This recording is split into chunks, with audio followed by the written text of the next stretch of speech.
স্বাগত খেলা যুগে আপনাদের সাথে আছি পার্থ বণিক। মাঠের লড়াইয়ের আগে মাইন্ড গেমে উত্তেজনা ছড়াচ্ছে Bangladesh Bharat rivalry. Asian cup বাছাইয়ে মুখোমুখি হবার আগে রবিবার বাফুফের সাথে ট্রেনিং ফ্যাসিলিটিস নিয়ে কথা চালাচালি করেছে টিম ইন্ডিয়া ম্যানেজমেন্ট। তাদের দাবি একটাই, বাংলাদেশের সমান ফ্যাসিলিটিস চাই। অবশ্য এবার আর সহজে হোম অ্যাডভান্টেজ ছেড়ে দেয়নি বাংলাদেশ। বিস্তারিত রিপোর্টে। টিম হোটেলে বাংলাদেশ জাতীয় ফুটবল দল। রবিবার বিকাল হতেই হোটেলের লবিতে ফুটবলারদের ব্যস্ত পদচারণা। সবার একটাই প্রশ্ন, বাংলাদেশ দল কোথায় যাচ্ছে? মিডিয়া সেশন যেহেতু নেই, তারা কি প্র্যাকটিস করতে ম্যাচ ভেন্যুতে যাচ্ছে নাকি অন্য কোনো অ্যাক্টিভিটিস রয়েছে? এই প্রশ্ন যখন গণমাধ্যমে ঘুরপাক খাচ্ছে, তখনই একে একে বেরিয়ে আসেন হামজা চৌধুরী, সমিত সোমরা, উঠে বসেন টিম বাসে। এই প্রশ্ন শুধুমাত্র বাংলাদেশের মিডিয়ায় নয়, এই প্রশ্ন ঘুরপাক খেয়েছে ভারতীয় টিম ম্যানেজমেন্টের ভেতরেও। রবিবার সকাল থেকে ভারতীয় দলের একটাই প্রশ্ন, বাংলাদেশ দল কোথায় প্র্যাকটিস করবে, কোথায় তারা আসলে ট্রেনিং সেশনটা সারবে। কেন নিজেদের রেখে ভারতীয় ফুটবল দলের বাংলাদেশের খোঁজ খবর নেওয়া, সেটা জানতে হলে আগে বুঝতে হবে ফিফার একটা নিয়ম। ফিফা বলছে ম্যাচ ডের দুদিন আগে যেখানে হোম টিম অনুশীলন করবে, ঠিক একই জায়গায় অনুশীলন করবে অ্যাওয়ে টিম। ভারতীয় দলের ধারণা ছিল হয়তো বাংলাদেশ দল ম্যাচ ভেন্যু জাতীয় স্টেডিয়ামে ট্রেনিংটা সারবে, তাই সকাল থেকেই তারা বাফুফেকে জানিয়ে দেয় বাংলাদেশ যেখানে প্র্যাকটিস করবে সেখানেই তারা অনুশীলন করতে চায়। বাফুফে এত সহজেই কি ম্যাচ ভেন্যু ছেড়ে দিবে ম্যাচের দুদিন আগে? কেননা মার্চে শিলংয়ে ঘটে যাওয়া প্রত্যেকটা ঘটনা যে এখনো বাফুফের মনে আছে। 4টা দিন ম্যাচ ভেন্যুর জন্য, ট্রেনিং ফ্যাসিলিটিসের জন্য বাংলাদেশকে চরকির মতো ঘুরতে হয়েছিল। তাই বাফুফের তরফে ভারতীয় দলকে জানিয়ে দেওয়া হয় রবিবার ম্যাচ ভেন্যু জাতীয় স্টেডিয়ামে বাংলাদেশের কোনো অনুশীলন নেই, যা আছে সেটা উত্তরার পুলিশ মাঠে। তাই দুপুর নাগাদ ভারতীয় দলও চলে যায় সেখানে অনুশীলন করতে। গোটা ব্যাপারটা যতটা ইজিলি ডিল করেছে বাংলাদেশ ফুটবল ফেডারেশন, ততটা সহজ ছিল না এর পেছনের ঘটনাগুলো। এএফসি এশিয়ান কাপ বাছাইয়ের প্রথম লেগের ম্যাচে শিলংয়ে যে ধরনের বিড়ম্বনায় পড়েছিলেন বলে জানিয়েছিল ফুটবলাররা, জানিয়েছিল টিম ম্যানেজমেন্ট, সেটা ভোলেনি বাফুফে। তাই তো মূল ম্যাচের দুদিন আগে ভারতীয় দলকে ম্যাচ ভেন্যু দেখার সুযোগ দেয়নি Bangladesh football federation. Training facilities নিয়ে যখন দুই দলের ভেতরে এমন উত্তেজনা বিরাজ করছে, তখন ভারতীয় গণমাধ্যম ও ভারতের ফুটবল ফ্যানদের মধ্যে একটাই প্রশ্ন, তাদের অস্ট্রেলীয় বংশোদ্ভূত ফুটবলার রায়ান উইলিয়ামস কি বাংলাদেশের বিপক্ষে 18 নভেম্বর ঢাকার মাঠে খেলতে পারবেন, জড়াতে পারবেন ভারতের জার্সি? কারণ সবকিছুই যে নির্ভর করছে অস্ট্রেলিয়ার এনওসি, ফিফা আর এএফসির ক্লিয়ারেন্সের ওপর।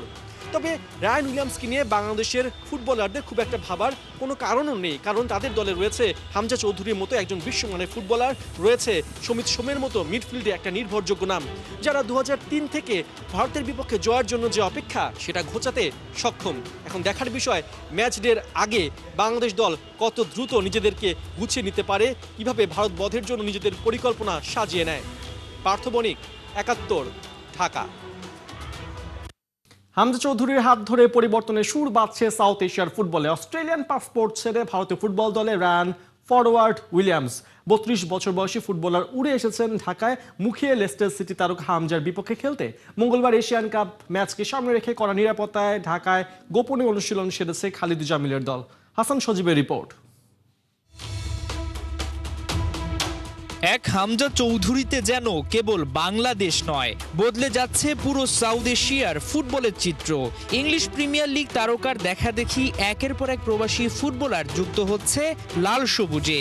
ওই একই পথে হাঁটতে শুরু করেছে প্রতিবেশী দেশ ভারত। সম্প্রতি অস্ট্রেলিয়ান বংশোদ্ভূত ফুটবলার রায়ান উইলিয়ামস স্যাক্রিফাইস করেছেন অস্ট্রেলিয়ার পাসপোর্ট কেবল ভারতের হয়ে খেলবেন বলে, কেননা দেশটিতে নাই ডুয়েল সিটিজেনশিপের সুযোগ। বাংলাদেশের বিপক্ষে এশিয়ান কাপ বাছাই পর্ব খেলতে ঢাকায় এসেছেন রায়ানও। হামজার বিপক্ষে খেলবেন সেটাও ভুল বলা হবে না। Good. It's nice. I like it. Are you excited to play against Hamza Choudhury? Yes. You sacrificed Australian passport. Who inspired you? My family. পরিবারের অনুপ্রেরণায় অস্ট্রেলিয়া ন্যাশনাল টিমে এক ম্যাচ খেলা এই ফরওয়ার্ডের ধ্যান জ্ঞান এখন ভারতীয় দল। যদিও এখন পর্যন্ত মেলেনি নো অবজেকশন সার্টিফিকেট। বাংলাদেশের বিপক্ষে খেলতে পারবেন কিনা সেটা চিন্তার বিষয়। তবে মন্দের ভালো, রায়ানদের মতো ফুটবলাররা সাউথ এশিয়ায় পাড়ি জমানোয় দলগুলো বদলে যাচ্ছে। অবশ্য আপাতত খেলা না খেলা নিয়ে ভাবছেন না রায়ান। এনজয় করছেন ঢাকার পরিবেশ, বাংলাদেশের আতিথেয়তা, সিকিউরিটিতে মুগ্ধ ওরা। আর না হয়েই বা উপায় কি, যেখানে বিশ্বের নানা দেশে নাক উঁচু স্বভাবের কারণে এত কড়াকড়ি নিরাপত্তা মেলে না, সেখানে বাংলাদেশ তো এ ব্যাপারে রোল মডেলই বটে।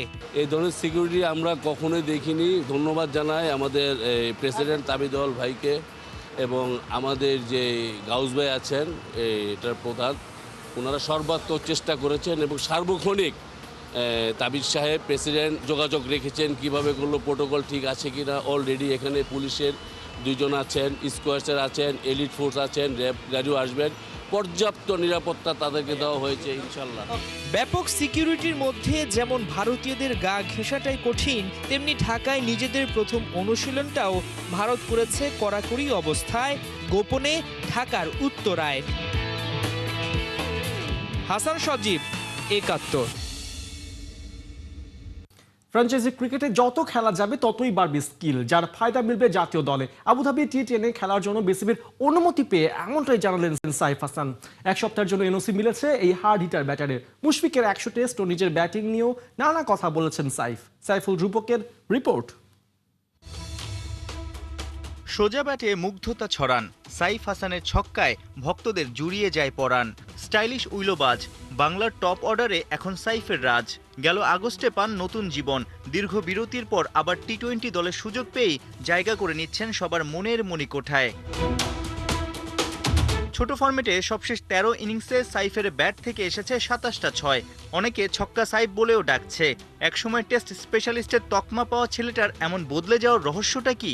সবাই হেল্প করেছে। আমার মনে হয় যেখানে ছিলাম ক্যাম্পে, বিসিবির ক্যাম্পে যখনই যেখানে ছিলাম, বাবুল স্যারের সাথে আলাদা ডোমেস্টিক টিমে, সোহেল স্যারের সাথে ছিলাম, আলাদা মাস্কোতে প্র্যাকটিস করছি সালাউদ্দিন স্যারের সাথেও অনেক দিন।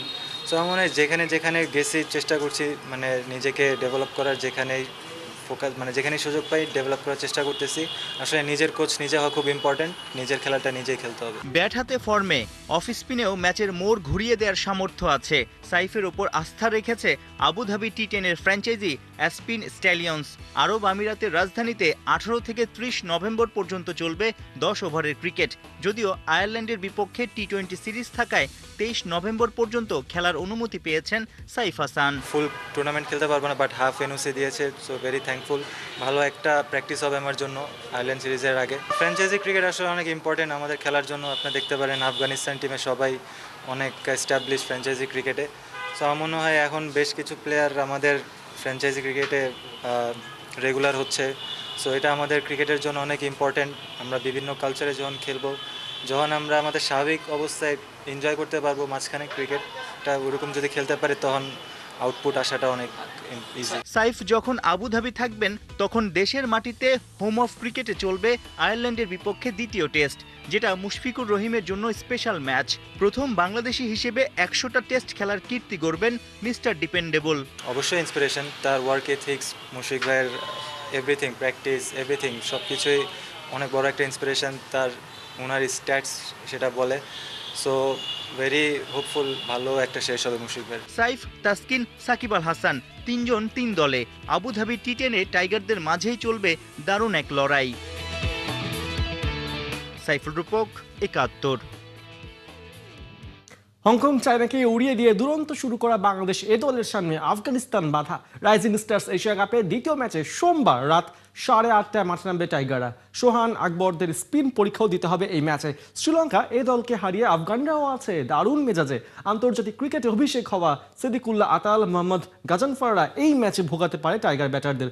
যদিও হাবিবুর রহমান, সোহান, আকবর আলীরা আছেন দুর্দান্ত ফর্মে, তবুও দলটা যখন আফগানিস্তান তখন কোয়ালিটিফুল বোলিং ফেস করে যেতে হবে। অপরিবর্তিত একাদশ নিয়ে মাঠে নামতে পারেন ক্যাপ্টেন আকবর আলী। নানা ঘটনা অঘটন এবং চমকপ্রদ খবর দিয়ে শেষ হয়েছে 2026 আইপিএল এর জন্য খেলোয়াড় রিটেনশনের ডেডলাইন।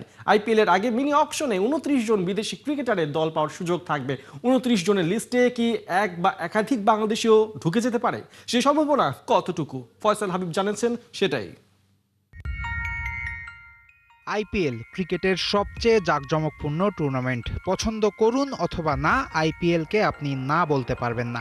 2026-এর আইপিএলও আপনাকে সেই সুযোগ দেবে না, বরং আসন্ন আইপিএলকে আপনার কাছে নতুনই মনে হতে পারে।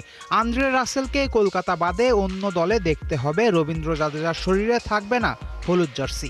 ডিসেম্বরের মিনি অকশনের আগে দলগুলো এমনই সব সাহসী সিদ্ধান্ত নিয়েছে।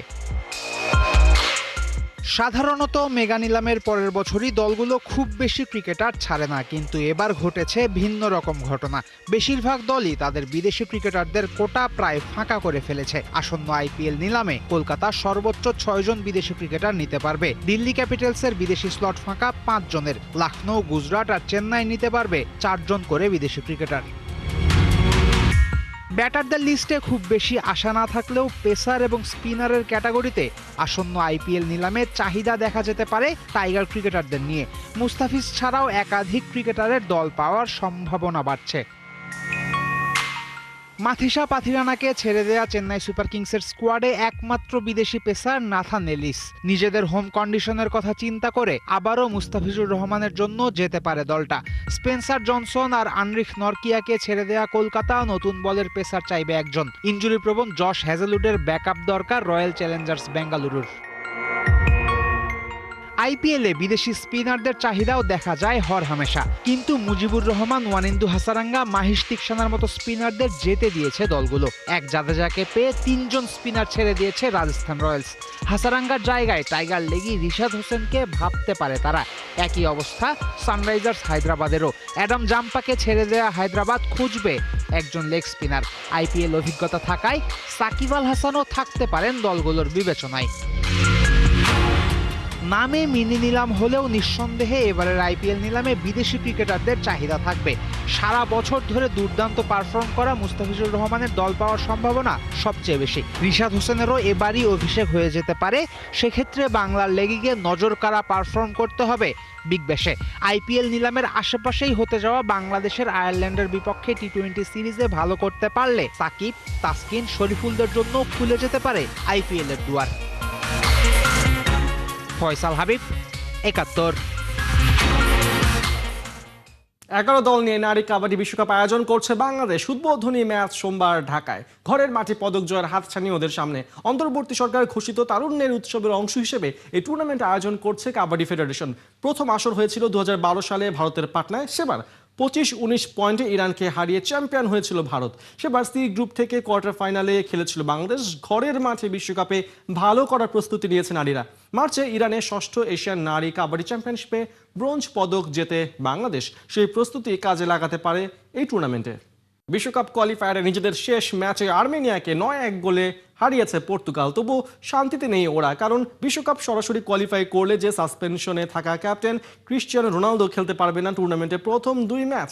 তবে এতটা সহজেও ছাড় দিতে রাজি না ওদের ফুটবল ফেডারেশন।